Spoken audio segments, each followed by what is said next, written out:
Saudara, pasca operasi pendarahan di kepala, kondisi NRA 6 tahun, korban penganiayaan ibu tiri di Cilincing, Jakarta Utara, belum sadarkan diri.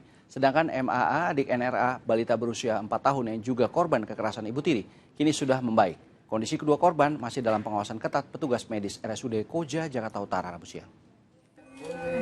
Boleh pegang Dani? Suka mau buat teman tidur ya.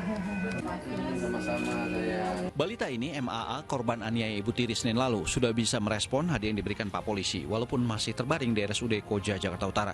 Kondisinya sudah mulai stabil dan membaik dan mulai bisa berkomunikasi pasca penganiayaan yang dilakukan ibu tirinya DM. Sedangkan sang kakak NRA usia 6 tahun yang juga dianiaya, belum sadarkan diri pasca operasi akibat pendarahan di kepala. Meski didampingi ayah kandungnya, NRA diawasi ketat petugas medis RSUD Koja. Pertamanya mungkin yang lebih dewasa mungkin saat ini sedang monitoring ketat di ruangan rawat kami dan sudah dilakukan tindakan medis khusus oleh dokter spesialis kami juga.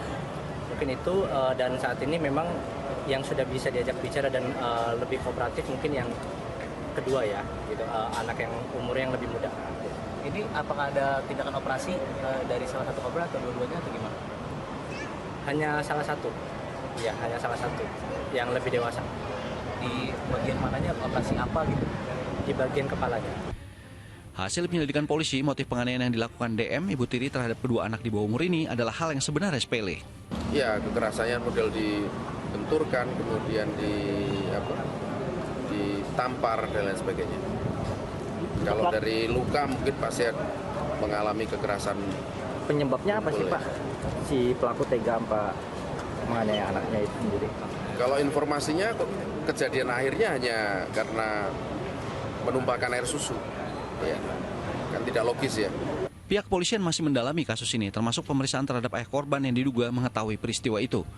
Kasus bermula saat seorang balita perempuan MAA berusia 4 tahun ditemukan warga setelah dikunci oleh ibu tirinya DM di dalam kamar rumah di Jalan Gapura, Kalibaru Barat, Cilincing, Jakarta Utara, Senin lalu. Balita ini ditemukan dalam keadaan tanpa busana dengan kondisi memprihatinkan.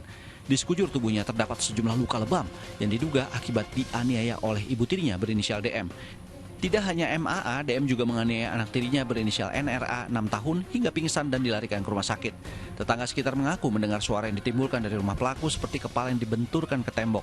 Saat kejadian, suami pelaku, ayah dari kedua korban, tengah berada di luar kota. Sementara itu DM, sang ibu tiri, setelah jalani pemeriksaan intensif oleh penyidik PPA Satreskrim Polres Metro Jakarta Utara, ditetapkan sebagai tersangka. Penetapan tersangka dilakukan usai penyidik menemukan adanya unsur pidana dari perbuatan tersangka. Pelaku dijerat Undang-Undang KDRT dan Perlindungan Anak dengan ancaman hukuman 10 tahun kurungan penjara. Tim Liputan Amesi TV melaporkan dari Jakarta.